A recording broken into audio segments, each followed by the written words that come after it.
ఇటీవల అమెరికా పర్యటనలో కాంగ్రెస్ పార్టీ ప్రతిపక్ష నేత రాహుల్ గాంధీ మాట్లాడిన రాజ్యాంగం రిజర్వేషన్లపై వ్యతిరేక వ్యాఖ్యలను ఖండిస్తూ బేషరతుగా దేశ ప్రజలకు క్షమాపణలు చెప్పాలని డిమాండ్ చేస్తూ ఎస్సీ మోర్చా రాష్ట్ర కమిటీ పిలుపు మేరకు బీజేపీ ఎస్సీ మోర్చా జిల్లా ప్రధాన కార్యదర్శి అన్నపర్తి యాదగిరి ఆధ్వర్యంలో జిల్లా కేంద్రంలోని డీఈఓ ఆఫీస్ ఎదురుగా అంబేద్కర్ విగ్రహం దగ్గర నిరసన వ్యక్తం చేశారు. ఇటీవల అమెరికా పర్యటనలో కాంగ్రెస్ పార్టీ ప్రతిపక్ష నేత రాహుల్ గాంధీ మాట్లాడిన రాజ్యాంగం రిజర్వేషన్లపై వ్యతిరేక వ్యాఖ్యలను ఖండిస్తూ బేషరతుగా దేశ ప్రజలకు క్షమాపణలు చెప్పాలని డిమాండ్ చేస్తూ ఎస్సీ మోర్చా రాష్ట్ర కమిటీ పిలుపు మేరకు బీజేపీ ఎస్సీ మోర్చా జిల్లా ప్రధాన కార్యదర్శి అన్నపర్తి యాదగిరి ఆధ్వర్యంలో జిల్లా కేంద్రంలోని డీఈఓ ఆఫీస్ ఎదురుగా అంబేద్కర్ విగ్రహం దగ్గర నిరసన వ్యక్తం చేశారు. ఈ కార్యక్రమానికి ముఖ్య అతిథులుగా విచ్చేసిన ఎస్సీ మోర్చా రాష్ట్ర ప్రధాన కార్యదర్శి నకరకంటి మొగిలయ్య, రాష్ట్ర ఉపాధ్యక్షులు చింత ముత్యాలురావు, బీజేపీ రాష్ట్ర నాయకులు పోతేపాక సాంబయ్యలు అంబేద్కర్ విగ్రహానికి పూలమాలలు వేసి నివాళులు అర్పించిన అనంతరం మాట్లాడారు. రాహుల్ గాంధీ పలుమార్లు విదేశీ గడ్డపైన దేశ విద్రోహ విద్వేషపూరిత వ్యాఖ్యలు చేస్తూ రాజ్యాంగం పట్ల రిజర్వేషన్ల పట్ల భారతదేశ సౌరభామ అధికార పరువు ప్రతిష్ట భంగం కలిగే విధంగా వ్యాఖ్యానం చేయడం శోచనీయమని అన్నారు. ఈ కార్యక్రమంలో బీజేపీ రాష్ట్ర కార్యవర్గ సభ్యులు వీరెల్లి చంద్రశేఖర్, రాష్ట్ర నాయకులు మాస శ్రీను, ఎస్సీ మోర్చా జిల్లా ఉపాధ్యక్షులు చింత శివరామకృష్ణ, కొమ్ము రామదాస్, మహిళా మోర్చా జిల్లా అధ్యక్షురాలు రావెల్ల కాశమ్మ, మోర్చా అసెంబ్లీ కన్వీనర్ నరసింహ, పట్టణ పార్టీ అధ్యక్షులు మిర్యాల వెంకటేశం, గడ్డం మహేష్, ఎస్సీ మోర్చా పట్టణ అధ్యక్షులు బిపంగి చంటి, బీజేపీ నాయకులు పెరిక నరసింహ, దోడ శ్రీనివాసరెడ్డి, బోసోజు సైదాచారి, శాంతి స్వరూప్, మహిళా మోర్చా పట్టణ అధ్యక్షురాలు తారా, సుధారాణి, నీరజ, భవానీ, యువ మోర్చా నాయకులు సాయి, దొండ ముఖేష్, వేముల పవన్, సోమరాజు, గండూరి మల్లేష్ తదితరులు పాల్గొన్నారు.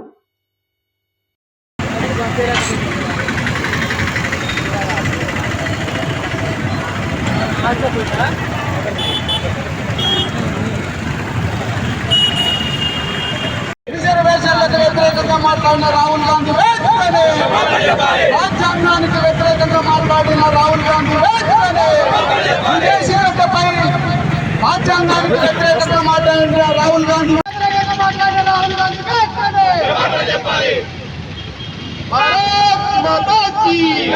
ఖండించాలి రాహుల్ గాంధీ దేశ వ్యతిరేక వ్యాఖ్యలను, ఖండించాలి రాహుల్ గాంధీ దేశ వ్యతిరేక వ్యాఖ్యలను, ఖండించాలి రాహుల్ గాంధీ యువకుల దేశ వ్యతిరేక వ్యాఖ్యలను, ఖండించాలి రాహుల్ గాంధీ దేశ వ్యతిరేక వ్యాఖ్యలను, ఖండించాలి రాహుల్ గాంధీ దేశ వ్యతిరేక వ్యాఖ్యలను. కాంగ్రెస్ పార్టీ ప్రతిపక్ష నేత అయిన రాహుల్ గాంధీ ఈ మధ్య కాలంలో అమెరికా పర్యటనలకు వెళ్ళినప్పుడు మన యొక్క భారతదేశ అభ్యున్నతిని, ఈ యొక్క పరువు ప్రతిష్టను దిగదార్చే విధంగా వ్యాఖ్యానించడం సిగ్గుసేటు.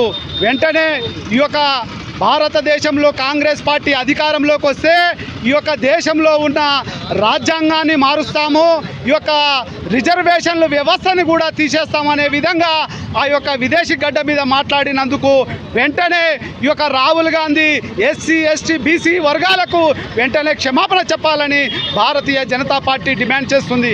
విచ్ఛిన్నం చేసే విధంగా, రాజ్యాంగాన్ని విచ్ఛిన్నం చేసే విధంగా, ఈ దేశం మీద జాతీయ భావాన్ని తగ్గించే విధంగా, ప్రజలకు తగ్గించే విధంగా ఆయన మాట్లాడడం చూస్తూ ఉంటే ఈ దేశాన్ని ఇబ్బందులకు గురి చేసే వ్యక్తిగా, మొట్టమొదటి వ్యక్తిగా ఈరోజు రాహుల్ గాంధీ పేరు చెప్పాల్సిన అవసరం ఉన్నది. ఇతర దేశాలలో భారతదేశాన్ని కించపరిచే విధంగా రాహుల్ గాంధీ గారు మీరు మానుకోండి, భారతదేశాన్ని పొగడండి, కానీ భారతదేశాన్ని అవమానపరిచే విధంగా చేస్తే ఈ దేశంలో ఉండబడినటువంటి జాతీయవాదులందరూ కూడా మీకు తగిన బుద్ధి చెప్తారు. కనుక మీరు ఈ రకమైనటువంటి దేశాన్ని విమర్శించేటటువంటి, రాజ్యాంగాన్ని కించపరిచేటటువంటి, హిందువులను ఇబ్బంది పెట్టేటటువంటి పరిస్థితులు మానుకోవాలని చెప్పేసి భారతీయ జనతా పార్టీ డిమాండ్ చేస్తుంది. భారతీయ జనతా పార్టీ ఆధ్వర్యంలో ఈరోజు నిరసన కార్యక్రమం చేపడుతున్నాం. కాంగ్రెస్ నాయకులైనటువంటి పార్లమెంటు సభ్యులు, ప్రతిపక్ష నాయకుడైనటువంటి రాహుల్ గాంధీ దేశానికి, జాతికి, రిజర్వేషన్లకు వ్యతిరేకంగా అనుచిత వ్యాఖ్యలు చేస్తున్నటువంటి సందర్భాన్ని నిరసిస్తూ ఈరోజు రాష్ట్ర వ్యాప్తంగా అంబేద్కర్ విగ్రహాల వద్ద నిరసన ప్రదర్శన చేస్తున్నాం. రాహుల్ గాంధీ మాట్లాడాలనుకుంటే పార్లమెంట్ ఉంది, పార్లమెంటులో ఏ విషయాన్నైనా చర్చించవచ్చు. రాహుల్ గాంధీ గారు కాంగ్రెస్ పార్టీ నాయకులు ఎవరైతే ఉన్నారో వారు విదేశాల పర్యటనలకు వెళ్ళి అక్కడ మన దేశంలో ఉన్నటువంటి రిజర్వేషన్ల గురించి అనుచితంగా మాట్లాడడం ఏదైతుందో దాన్ని భారతీయ జనతా పార్టీ ఎస్సీ మోర్చా ఖండిస్తూ ఉన్నది. వెంటనే రాహుల్ గాంధీ ఈ దేశ ప్రజలకు క్షమాపణ చెప్పాలని ఎస్సీ మోర్చా డిమాండ్ చేస్తూ ఉన్నాము. మరి గత కాలం నుండి మరి ఎస్సీలకు ఎన్నో సౌకర్యాలు చేస్తున్నామని, బీసీ రిజర్వేషన్లకు కట్టుబడి ఉన్నామని చెప్పినటువంటి కాంగ్రెస్ పార్టీ వారి యొక్క నిజ రూపాన్ని ఈరోజు మన ముందు విదేశాలకు వెళ్ళి ప్రదర్శించడం జరిగింది. మరి పూర్వం నుండి కూడా ఎప్పుడు కూడా దళితులకు చేసింది, ఎస్సీ ఎస్టీ బీసీలకు చేసింది శూన్యము. వారు ఎప్పుడు కూడా రిజర్వేషన్లకు వ్యతిరేకంగానే మాట్లాడుతున్నటువంటి సందర్భం మన కళ్ళ ముందట కనబడింది. భారతదేశం యొక్క సార్వభౌమత్వాన్ని కాపాడవలసినటువంటి వారు కాంగ్రెస్ పార్టీ కేంద్రంలో అధికారంలోకి వస్తే రిజర్వేషన్లను రద్దు చేస్తామని చెప్పడం ఏదైతుందో దానికి వెంటనే ఈ దేశ ప్రజలందరూ కూడా క్షమాపణ చెప్పాలని చెప్పేసి భారతీయ జనతా పార్టీ ఎస్సీ మోర్చా తరఫున డిమాండ్ చేస్తూ ఉన్నాం.